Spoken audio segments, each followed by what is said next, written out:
नमस्कार। जय श्री राम। वैसे तो ओमकार सर बॉलीवुड के विश्लेषक नहीं है, किंतु वरिष्ठ पत्रकार तो हैं।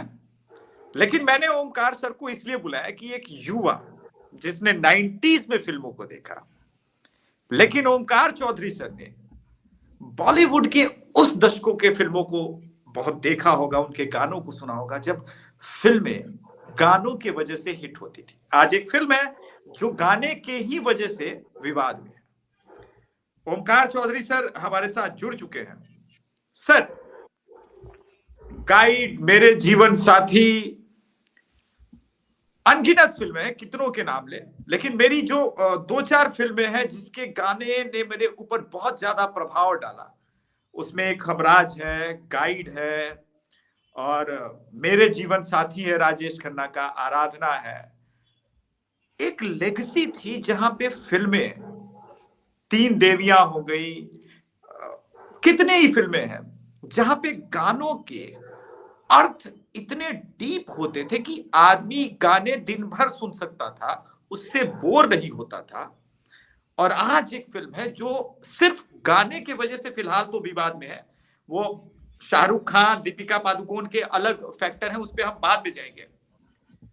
लेकिन जो सादगी थी बॉलीवुड की, आप क्या देखते हैं कि एक जबरदस्त डाउनफॉल है बॉलीवुड के चरित्र में ओमकार से? अभिषेक जी, सबसे पहले तो मैं आपको धन्यवाद करता हूं कि आपने मुझे याद किया। दूसरे, आपके सभी दर्शकों को मेरा नमन, मेरा प्रणाम। तीसरे, जो विषय आपने चुना है ये बेहद अहम विषय है। जिस तरह की फिल्में हमने अपने यौवन काल में देखी हैं और बचपन में भी, और जो एक अनुराग हुआ करता था एक फिल्मों के प्रति, जो फैमिली ड्रामे होते थे, जो बेसिक समस्याएं थी उस समय देश के सामने, समाज के सामने, रिश्तों में जो पेचीदगियां आती थी, उनको लेकर के जिस तरह की कहानियां लिखी जाती थी, जिस तरह के संवाद होते थे, जिस तरह की मर्यादा, गरिमा और जितने चरित्र हम फिल्मों के पर्दों पर देखते थे, तो उनके बीच एक लगता था कि हमारे परिवार के, हमारे समाज के आसपास ही चलने वाले सारे चरित्र हैं। वो चीजें तो अब लगभग गायब हो चुकी हैं।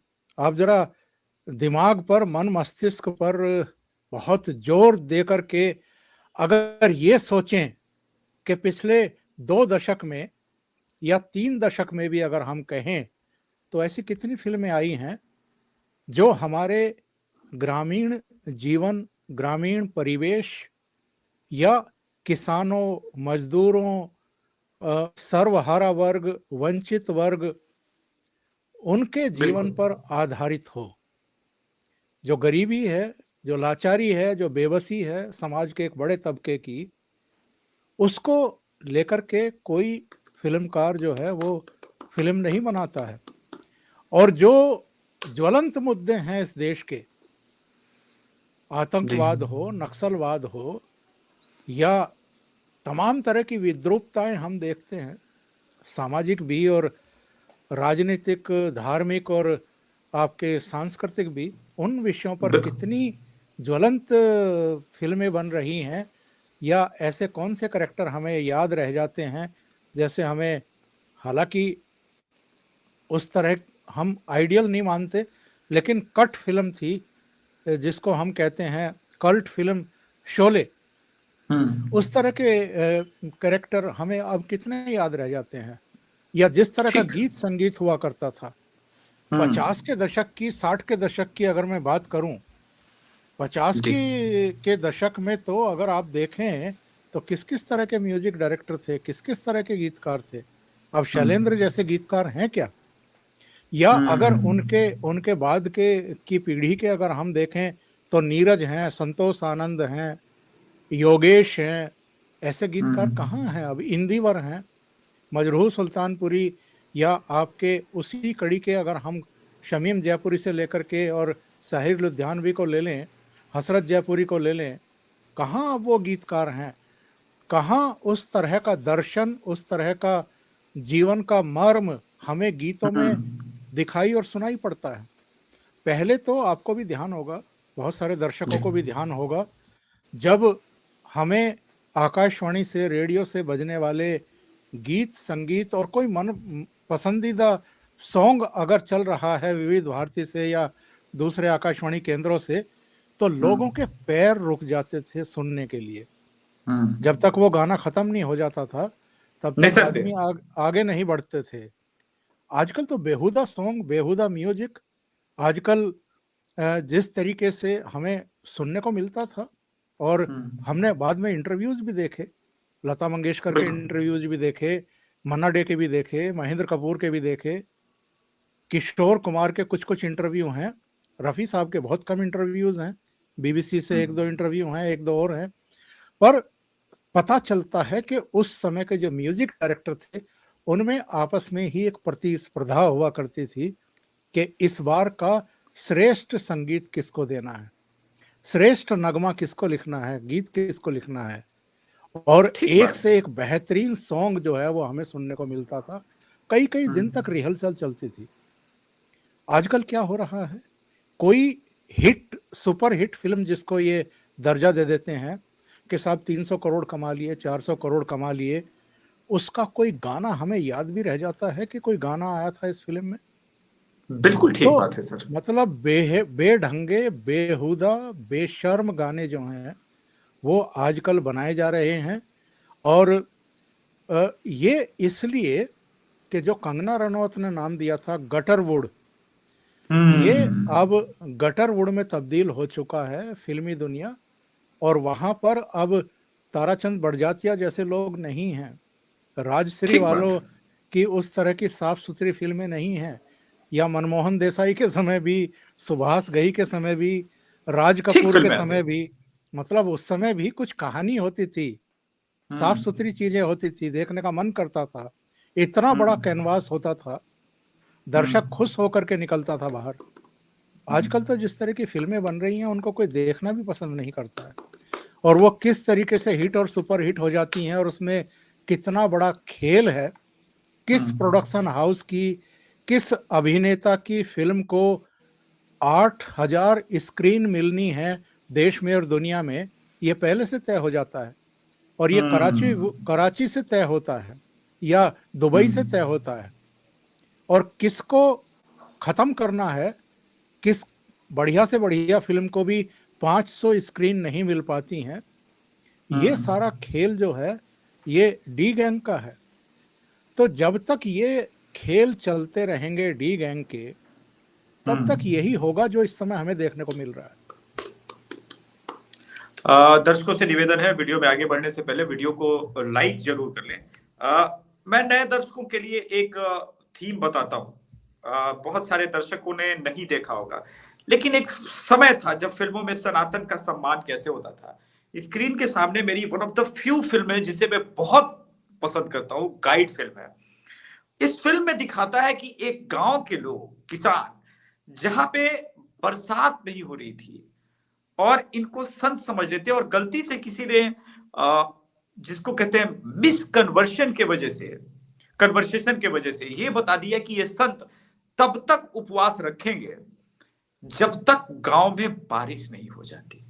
वो राजू गाइड जो कि संत के भेष में था, गांव वालों के, किसानों का भरोसा रखने के लिए संत के तौर पे वो अपना जीवन दे देता है।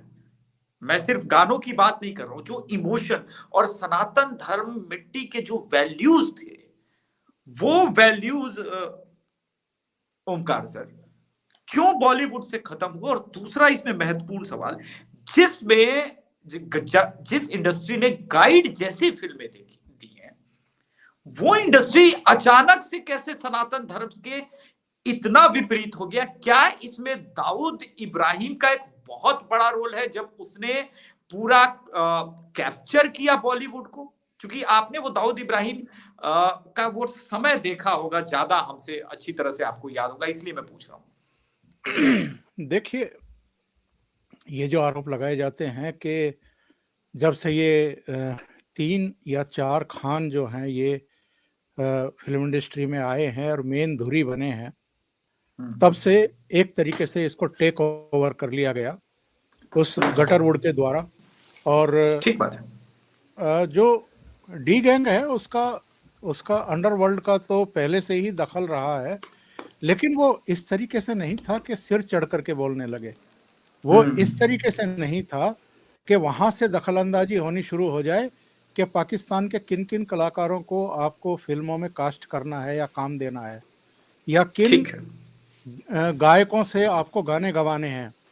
और जो भारत के मतलब प्रतिष्ठित सिंगर थे बीच के 80 और 90 के दशक में और 2000 के शुरू में भी 5-7 साल जिन लोगों ने बहुत सुंदर गाने गाए, उनमें आप लगा लीजिए भाई, आप जो अपने अरिजीत तो खैर अब के हैं, लेकिन अभिजीत सिंह एक आए थे, कितने खूबसूरत गायक थे, रातों रात गायब कर दिए गए।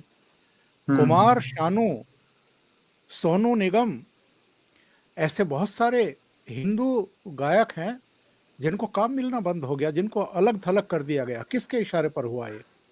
ऐसे बहुत सारे म्यूजिक डायरेक्टर, ऐसे बहुत सारे गीतकार जो रातों रात फिल्म इंडस्ट्री से गायब हो गए, ऐसे बहुत सारे कहानीकार, ऐसे बहुत सारे एक्टर, ऐसी बहुत सारी एक्ट्रेस, ऐसे म्यूजिशियन जो तकनीशियन हैं, कैमरा पर्सन थे, उनको काम मिलना बंद हो गया। क्या वजह है कि 60, 70, 80, 90 के दशक के सुपर हिट गीत देने वाले, संगीत देने वाले लक्ष्मीकांत प्यारेलाल को काम मिलना बंद हो गया इंडस्ट्री में? मैं सोचता था सर कि लक्ष्मीकांत प्यारेलाल जी की तो उम्र भी नहीं थी, म्यूजिक भी बहुत अच्छा देते थे। नहीं, ये कैसे होता है? लक्ष्मीकांत की डेथ हो गई, लेकिन प्यारेलाल तो थे ना। प्यारेलाल के साथ और बहुत सारे सीनियर म्यूजिशियन हैं, उनके साथ उनकी फिर से एक जोड़ी बन सकती थी, या वो लक्ष्मीकांत प्यारेलाल के नाम से ही संगीत जारी रख सकते थे, लेकिन काम मिलना बंद हो गया। तो ये बहुत बड़ी एक कॉन्स्पिरेसी जो है फिल्म इंडस्ट्री में चलती आ रही है तब से ही। और कौन नहीं जानता है कि वहां क्या गुल खिलते हैं। ये जो जिस गाने को लेकर के इस समय कंट्रोवर्सी है, ये केवल इसलिए नहीं है कि ये जो कहा जाता है कि जी बायकॉट गैंग सक्रिय हो गया है, उसको तो फिल्मों के खिलाफ एक कैंपेन चलाना ही है, ये लोग तो एक खास एजेंडे के तहत ऐसा कर रहे हैं। आमिर खान को निशाना बनाया जब उनकी लाल सिंह चड्ढा आई, अब पठान को निशाना बनाया जा रहा है क्योंकि ये शाहरुख खान की फिल्म है। लेकिन साहब, पूछिए इन लोगों से, आमिर खान को क्या बाइकॉट करने वाले ही सलाह देते हैं कि आप जो हमारे आराध्य देव हैं, जो हमारी देवी देवताएं हैं, उनका आप मजाक उड़ाएंगे? आप शिव के कैरेक्टर के साथ बाथरूम में बदतमीजी करवाएंगे दूसरे आर्टिस्ट के साथ में? आप जो जिस तरीके से हमारी आस्था के केंद्र हैं, उनका मजाक बनवाएंगे कि एक पत्थर पर आपने पान का चूना लिया, उस पर पोत दिया, उसको कहीं रख दिया और उसकी पूजा पाठ शुरू करा दी अपने पर्दे पर। ये इस तरह की मजाक जरा ये मुस्लिम धर्म के आस्था केंद्रों से जुड़ी हुई किसी एक प्रतीक के प्रति जरा करके दिखा दें, ये इनका सिर तन से अलग ना हो जाए। लेकिन चूंकि हम सहिष्णु हैं, हम इनकी बदतमीजियां बर्दाश्त करते आ रहे थे, अब नहीं कर रहे हैं। अब हिंदू समाज खड़ा हो गया है, और चाहे नग्नता हो किसी भी तरह की, चाहे हमारे आस्था के प्रतीकों का अपमान हो, हम अब उसको सहन करने को तैयार नहीं हैं। इसलिए ये कंट्रोवर्सी खड़ी हो रही है। और ये जो गटरवुड है, जिसको बॉलीवुड का नाम दे दिया गया, इसमें हड़कंप है। लेकिन आप अगर देखें अभिषेक जी, अभी भी ये अपनी बदतमीजियों से बाज नहीं आ रहे हैं। इतनी बड़ी सबसे बड़ी बात तो ये है, इतने बड़े बायकॉट के मुहिम के बावजूद अगर ये फिल्मों में इस तरह की चीजें अभी भी डाल रहे हैं, तो आप अंदाजा लगाइए। और ऊपर से शाहरुख खान ने जिस तरह का बयान दिया है ममता हाँ, मैं उस बनर्जी पे की आने वाला था। ममता जी, जी। बनर्जी की मौजूदगी में ये तो और भी ये शो करता है कि ये लोग एरोगेंस। किस हद तक जाने को तैयार हैं और अहंकार में, वो कहते हैं ना, नक्शे शिक्ष तक किस तरह से डूबे हुए हैं। अ, क्या 2024 को लेकर के बॉलीवुड इंडस्ट्री भी एकजुट होगा नरेंद्र मोदी के खिलाफ, या फिर ये जो बायकॉट गैंग, एक तो लेबल लगा ही दिया गया है कि प्रो बीजेपी है, लेकिन इसमें एक महत्वपूर्ण बात है कि कैसे खुलेआम दीपिका पादुकोण, ठीक है, एक्सपोज कर रही है, नग्नता पे उतरी है, वो तो समाज के लिए हानिकारक है, लेकिन जब वो जेएनयू गैंग में खुलेआम जाती है और फिल्म जिसके ऊपर बनी है उसमें एसिड अटैक करने वाले को हिंदू दिखाया जाता है, जबकि वास्तव में जिस लड़की पे ये फिल्म बनी थी जो एसिड अटैक करने वाला था वो मुसलमान था। इसको कैसे समझा जाए सर, कि वास्तविक इंसिडेंट पे भी अगर फिल्में बनती हैं और उसमें कल्प्रिट मुसलमान है तो उसका नाम हिंदू कर दिया जाता है? ये कौन सा सेकुलरिज्म है सर? थोड़ा सा ये एलिब्रेट कीजिए। ये सब तब से शुरू हुआ है जब से सलीम जावेद की जोड़ी की फिल्मों की स्क्रिप्ट जो है वो डायरेक्टर प्रोड्यूसर्स ने लेनी शुरू की है। तब जरा अच्छा। थोड़ा सा धीमा जहर था, अब हम्म। खुलेआम ये बेशर्मी पर उतर आए हैं। तब जो है, हम्म। तब एके हंगल के करेक्टर को दिखाया जाता था कि भाई उसके पोते को डकैतों ने मार दिया है, घोड़े पर उसकी लाश पड़ी है, वो गांव में आया है, गांव में सन्नाटा पसर गया है, सारे लोग आसपास खड़े हुए हैं, अचानक अजान की आवाज आती है और एके एके हंगल से कहते हैं भाई मेरा तो जो है नमाज का नमाज का समय हो समय। गया, और वो हम्म। मस्जिद की तरफ चल पड़ता है। यानी इनको तो इतना उसूलदार दिखाया जाता है। और अगर कोई मतलब दुकानदार है, व्यापारी है, उसको भ्रष्ट दिखाएंगे, उसको काला बाजारी करने वाला दिखाएंगे। अगर कोई जमींदार है तो उसको हर तरह के व्यसन में, वासना में संलिप्त एक एरोगेंट पर्सन ही दिखाएंगे। और पठान है तो उसको तो एकदम ऐसा कैरेक्टर दिखा देंगे उसका कि वो तो अपना सर्वस्व देश न्योछावर के लिए भी मिटा। करने को तैयार है। तो ये जानबूझ करके, और कुली फिल्म में 786 नंबर के बिल्ले को जिस तरीके हम्म। से प्रचारित किया गया, ऐसा हम्म। अनेक फिल्मों में आपको देखने को मिल जाएगा। तो ये हम्म। जानबूझ करके एक एजेंडा चलाया गया था। और बाद में जब ये 3-4 खान आ गए, उसके बाद तो फिर पूरी बेशर्मी के साथ ये सब हुआ। हालाँकि इन दिनों, इन सालों में आपने देखा होगा, बजरंगी भाई, दूसरे हम्म। इस तरह के नाम लेकर के बैलेंस बनाने की चेष्टा हुई है, चालाकी हुई है। लेकिन अब वो है, कहते हैं ना कि एनफ इज एनफ। तो जब हम्म। पानी सिर से ऊपर उतर जाता है, तब लोग खड़े हो जाते हैं। और जब लोग खड़े हो जाते हैं तो ये दीपिका पादुकोण, ये शाहरुख खान, इनके डायरेक्टर, इनके प्रोड्यूसर, ये पूरी इंडस्ट्री चाहे जितनी नग्नता दिखाने की कोशिश करे, इनका इलाज अब लोगों ने तलाश लिया है, सीख लिया है कि इनको सबक कैसे सिखाना है। अगर आप इनकी नग्नता देखने ही नहीं जाएंगे तो तो फिर बात आगे क्या को है? इनको आंख हो जाएंगी। और सबसे बड़ा सवाल तो मैं अपने सेंसर बोर्ड पर उठाना चाहता हूं। हम्म। सेंसर बोर्ड में किस तरह के लोग बैठे हुए हैं? उनके परिवारों में क्या माँ बहन बेटियां नहीं हैं? या उनको ये दिखाई नहीं देता है जब तक ऑब्जेक्शन शुरू ना हो, जब तक बवाल शुरू ना हो, जब तक सोशल मीडिया पर मुहिम शुरू ना हो, तब तक इनकी आंखें नहीं खुलती हैं क्या? ये क्या देख हम्म। करके सर्टिफिकेट देते हैं फिल्मों को? क्या देख करके पास करते हैं? हमारी आज भी जो ग्रामीण आबादी है, जो हमारी मूल संस्कृति है, उसमें जो रचे बसे संस्कार हैं, उनको जीने वालों की आबादी आज की तारीख में भी 80% से अधिक है। और उन्हीं की जेब हम्म। से ये अपनी फिल्मों के निर्माण का पैसा भी निकालना चाहते हैं और उससे कमाई भी कई गुना करना चाहते हैं। एक एक एक्टर आज 100 करोड़ रुपया एक एक फिल्म का ले रहा है। आप अंदाजा लगाइए एक फिल्म के निर्माण पर कितना भारी पैसा खर्च हो रहा है और कितने महंगे टिकट इन्होंने बीच में कर दिए थे। इधर तो जब से मार पड़नी शुरू हुई है तो अपनी औकात में ये लोग आ गए हैं। लेकिन ये सारे विषय सोचनीय हैं।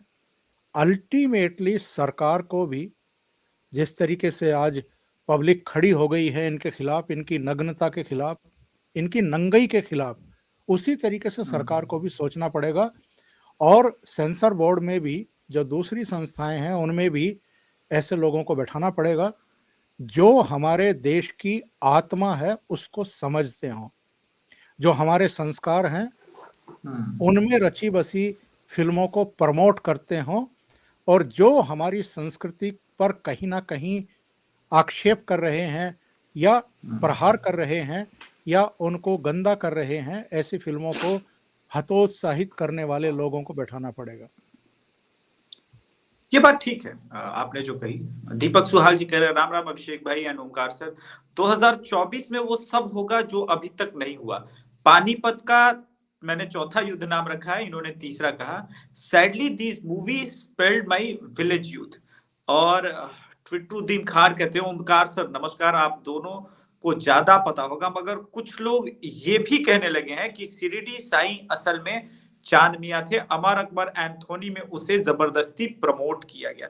वो पहली फिल्म थी जिसमें I think Amar Akbar Anthony में पेड प्रमोशन के तौर पे हुआ था। उस पे हम डिटेल में अलग जाएंगे। धन्यवाद आपके सपोर्ट के लिए। ओमकार सर, एक महत्वपूर्ण प्रश्न, बॉलीवुड का 2024 के चुनाव में कितना बड़ा आप इंपैक्ट देखते हैं सर? आपका मूल सवाल यही था तो उसका जवाब मैं नहीं दे पाया था। अच्छा किया आपने रिपीट कर दिया। लेकिन मैं आपको बताऊं, ये बहुत कायर किस्म के लोग हैं जो वहां काम कर रहे हैं। ये लोग अगर ये देख लेंगे कि 2024 में भी नरेंद्र मोदी ही प्रधानमंत्री बन रहे हैं तो ये अपने बिलों में घुसे रहेंगे। इनमें से कोई बाहर निकल करके किसी तरह का अभियान चलाने की हिमाकत नहीं करेगा। कुछ जो घोषित हैं उनको तो छोड़ दीजिए, और उनकी कोई हैसियत भी नहीं है फिल्म इंडस्ट्री में इस समय। महेश भट्ट को कौन पूछ रहा है आज की तारीख में, या प्रकाश राज जो बकवास करते रहते हैं, या जो वो आपके कश्यप है अनुराग कश्यप, इनको कौन पूछता है? स्वरा भास्कर। तो ये सब ऐसे लोग हैं जिनको कोई पूछता नहीं है। आज की तारीख में कोई घास नहीं डालता है और सबको पता है कि 2024 में भी नरेंद्र मोदी आ रहे हैं, वो गाजे बाजे के साथ आ रहे हैं और शायद 2019 से ज़्यादा सीटों के साथ आने वाले हैं। ऐसे में इनकी कोई हिम्मत भी नहीं है, ये दुस्साहस भी नहीं दिखाएंगे कि किसी तरह की मुहिम चला सकें। हाँ, वामपंथियों के इशारे पर, कांग्रेस के इशारे पर समय समय पर जिस तरह की हमने मुहिम देखी है, कभी पता चला कि वो अवार्ड वापसी गैंग सक्रिय हो गया, कभी पता लगा कि साहब कुछ पूर्व सैनिक, कुछ पूर्व नौकरशाह, कुछ पूर्व जज, उनके हस्ताक्षरों से युक्त कुछ चीजें जारी की जा रही हैं किसी मुद्दे पर। ये बस उतना कर पाएंगे, इससे ज्यादा कुछ नहीं कर पाएंगे। तीसरी बात, आज का मतदाता बहुत अच्छे तरीके से इन सब की शिनाख्त कर चुका है, इनको पहचान चुका है, जान चुका है कि ये कौन लोग हैं, ये किस तरीके से भारतीय संस्कृति को, भारत की आत्मा को लहूलुहान करने में लगे हुए हैं, उसको दागदार बनाने की कोशिश कर रहे हैं। ये सब पहचान चुके हैं और यही वजह है कि अब जागरूकता दिखाई दे रही है। अभिषेक जी, लेकिन मेरा एक इससे और इतर सवाल था, क्योंकि आपका आज भी सर आप इतने बड़े पोजीशन पे जाने के बावजूद आपका गांव से टच बहुत ज्यादा है। क्या कभी चौपाल में या गांव के जो बैठक होती है वहां इस बॉलीवुड या जो बॉलीवुड के जरिए अब रील्स में भी उसका इफेक्ट बॉलीवुड का नजर आता है, जो अलग अलग हम रील्स के थ्रू देख रहे हैं, युवा पीढ़ी को बर्बाद करने का नया प्रयास, कभी इन चौपाल पे ग्रामीण इलाकों में ये चर्चा होती है सर कि कहाँ हमारी सभ्यता संस्कृति को मैंने इसका नाम रखा है बॉलीवुड नचनिया गैंग लेके गया है। क्योंकि पहले मैं देखता था, खास करके मुजफ्फरनगर हो या फिर बिहार के भी पूर्वांचल कोई के इलाके, कि नाचने गाने वाले तो आते थे, तमाशा दिखाने वाले, मगर चौखट से बाहर तमाशा दिखाइए, नाचिए, गाइए, गाना सुनाइए और पैसे लेकर के बाहर चले जाइए। घरों के अंदर हमें कैसे रहना है, क्या पहनना है, ये वाला इंटेलेक्चुअल ज्ञान जो है, जो कि बॉलीवुड नचनिया गैंग देता है, वो एक्सेप्ट नहीं करते थे। आप पैसे लीजिए, तमाशा दिखाइए और घर से बाहर। तो अब लेकिन ऐसा नहीं है। अब ये हमें बताते हैं कि फेमिनिज्म क्या है, हमें कैसे रहना है, हम सहिष्णु रहे हैं या असहिष्णु हो गए हैं। क्या आपको लगता है कि ग्रामीण परिवेश में स्पेशली इस पे अब डिबेट शुरू होनी चाहिए? देखिए, ये बड़ा मुश्किल काम है। मैं तो चूंकि अभी 15 दिन गांव में रह करके आया हूँ। मेरे भतीजे जी की शादी थी, तो जी। मेरठ जिले में मेरा गांव पड़ता है। मैं 15 दिन में वहाँ रह करके आया हूँ और परसों ही लौटा हूँ दिल्ली। तो ठीक। मैं ग्रामीण जीवन को, जो कुछ वहाँ घट रहा है, उसको बहुत नज़दीकी से देखता हूँ और इसीलिए बहुत ऑथेंटिक पूर्ण तरीके से मैं उन चीज़ों को रखता भी हूँ। एक तो गांव में जो चौपाल पहले सजती थी, हुक्के पर चर्चाएं होती थी तरह तरह की, वो चीज़ें अब लगभग गायब हो चुकी हैं, क्योंकि शहरीकरण पॉलिटिक्स, हो गया है मतलब वहां भी। हाँ, एक तो पॉलिटिक्स ने वहाँ बड़ा विषाक्त वातावरण कर दिया है। दुश्मनियाँ गाँव में हम्म। घर-घर की हो गई हैं, मोहल्ले की हो गई हैं, पॉलिटिकल पार्टियों में भी लोग बँट गए हैं, तो वो बैठकें होनी बंद हो गई हैं। नंबर 2, आजकल हम्म। की फ़िल्मों में जो बुजुर्ग हैं, हमारी पीढ़ी है या हमारे बाद की पीढ़ी भी है, तो उनकी भी कोई रुचि रह नहीं गई है। जिस तरह की फ़िल्में बन रही हैं, जिस तरह की उनकी पटकथा है, जिस तरह के संवाद हैं, जिस तरह का ठीक बात। गीत-संगीत है और जिस तरह के कलाकार आ गए हैं, जिस तरह के डायरेक्टर, प्रोड्यूसर हैं और म्यूज़िक डायरेक्टर और गीतकार हैं, उनमें कोई दिलचस्पी नहीं है। जो नई पीढ़ी है, हम्म। उस पर इन फ़िल्मों का असर गाँव में भी दिखाई देता है और ये वो पीढ़ी है, जो शायद धक्के खा कर के सँभलेगी, अभी तो सँभली हुई दिखाई नहीं दे रही है। गाँव में जो यूथ है आज का, यानी जो टीन हम्म। एजर जिसको कहते हैं, ये 13 से 19 ईयर्स के जो बच्चे हैं, वो हम्म। उनके मन मस्तिष्क पर इन लोगों का, हीरो हीरोइन का, हम्म। उनके गानों का, गुनगुनाते हुए निकलते हैं तो समझ में आ जाता है, प्रभाव देखने को मिलता है। अब वो हम्म। कितना इन चीज़ों को समझते हैं जो हम डिस्कस कर रहे हैं यहाँ बैठ कर के, यानी जो बुद्धिजीवी वर्ग के लोग हैं, वो तो समझते हैं कि ये चीज़ें हमारी भारतीय संस्कृति को किस तरीके से नुकसान पहुँचा रही हैं। लेकिन वो युवा पीढ़ी अभी शायद उतना नहीं समझ पाती है, जो आगे जाकर के समझ पाएगी। इसलिए ज़रूरी है कि इस तरह की चर्चाएँ जो हम कर रहे हैं, ये बहुत बड़ी संख्या में होनी चाहिए, ताकि अगर यूथ हमें देख रहे हैं, हमारे प्रोग्राम्स को देख रहे हैं, हमारे विचारों को सुन रहे हैं, तो वो थोड़ा-सा गाइड हो सकें। मैं ये नहीं कह रहा कि हमने किसी को गाइड करने का ठेका ले लिया है, नहीं किसी को, नहीं। लेकिन लेकिन बात ये है कि अगर धीरे-धीरे करके हमारी भारतीय संस्कृति को, हमारे संस्कारों को प्रदूषित करने की कोशिश की जा रही है, अपमानित करने की कोशिश की जा रही है, अलग-थलग करके कुछ और थोपने की चेष्टा हो रही है, तो उसका निषेध करना बहुत ज़रूरी है और इसको ठीक बात लोगों है। तक पहुँचाना भी बहुत ज़रूरी है। धन्यवाद। तो अब मैं कंक्लूजन करूंगा, तब तक निवेदन है आप लोग वीडियो को लाइक कर लीजिएगा, शेयर कर लीजिएगा जो फेसबुक पे देख रहे हैं। अभिषेक भाई, मैं समझता हूं 2024 में पानीपत का या चौसा युद्ध नहीं बल्कि एकदम महाभारत होने वाला है। राहुल गांधी पूरी कोशिश करेंगे भारत में आग लगाने की। ये बात ठीक है कि आग लगाया जा रहा है और अलग अलग माध्यमों का प्रयोग हो रहा है, लेकिन अब मैं इस पूरे भगवा रंग वाले विवाद से थोड़ा सा इतर कुछ कहना चाहता हूं। मुझे लगता है कि हमारी बॉलीवुड से लड़ाई रंग के प्रति नहीं है।